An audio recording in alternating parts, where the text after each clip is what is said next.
Abanya-Uganda okumanyisibwa kubaine kukora eby'omugasho kurugomero kasasiro no babaire bari amushomo gwa kabiri ogwo kuyonja Uganda okutebeekanisibwa aba Pla West Consult ahari yankore demonstrations ahari nshunjezi nyakayojo omurimba City South omuranga gubamanyisibwe Martha Mugarra orukujunana n'ebyentunguka by'endembo okurugwa Ministry y'amataka n'entunguka harumu omugasho mu kasasiro watera mukurunje ebintu ebitukunaga harumu ekintu ekikubasa kukoresebwa okwa kabiri ningo kwa kashatu muri ebe bintu so ni kyetagisa ngo abantu abo mu bibuga begendesereze barebe ekibariyo nibanaga yani kyetagisa kunagwa omubwiro ninga nibabasa gukora ekitukweta okurecyclinga oguna higabazeire hamwe n'abakuru b'amashomero okwegesa abana kwejumbira omukurwanirira eby'obuhangwa bw'ensi no kurwanisa oburofa aba bana binemu ekingu basagamo mu rujungu innovation mwene tukwatanise n'abana tubashepinge emitima yabo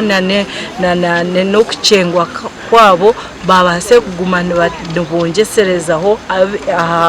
aha ebibakubegesa mu mashomero solvinga problems twino makagitu ahimbisibwe Kenneth Tumusime mukuru wa Pla West Consult mu Uganda na jangu batwire hururu umukushemesa bebembezi ba LC1 okushanjaza enjiri yo kurinda eby'obuhangwa kandi nibija no kutandika okugura kasasiro omubantu bagitware kugikoramo eby'omugasho konka tukutandikana no kubegesa omushomo kasasiro ntujahura mututa tubone kujigura tugihinduremo echo mugasho aho turate factory aha naturajigurire then tukugitwara factories tukubaherezamo akasente mukabose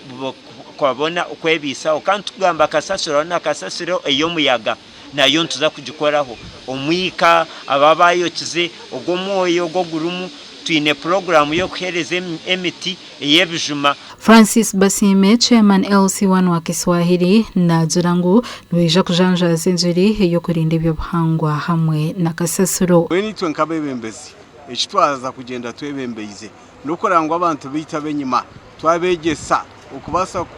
kwehara okushisha obuhangwa omuri ebyo kushisha obuhangwa harimu okutema emiti otakubyara harimu okunaga kasasiro otakumanya kugisotinga harimu ebivera harimu ebicupa ebyona tushemeye kuzenyuma tukabegesa tukamanya ngo ebivera bizo kwabyo ebicupa kwabyo na nebiri kujunda tubito kwabyo kabegambire Cleophas orumukuru wa Ankole demonstrations na Jirangu aba batarwanisa oburofa ebyo burambuzi omwihanga nibwija kufa walizo manefa abamakorero nago nimwe bakubakinga pollution Deroka Kampala yitu National Park sokudiri pollution neyamani abatwire byo koreka aha mushomogu harimu nkokora amajuta okorugumuriza avocado okwihebwa mu mugano hamwe n'ebindi bashabire government okongera okubashajika nataka kwinga ki emigane ni nyamwe sente mugirebe nakonza kwinga kandi no kungamba kandi kwa sente gamba mazima akubechome icyo njeka mu tumara cyo mwaka by way of earning a livelihood from the same. So nakora research nashanga Vakedo nzigamo ibintu bingi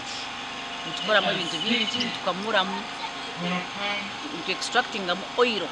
one of the best oils from Vakedo. Okusinzira ku watubadde tutambula musoma twakizula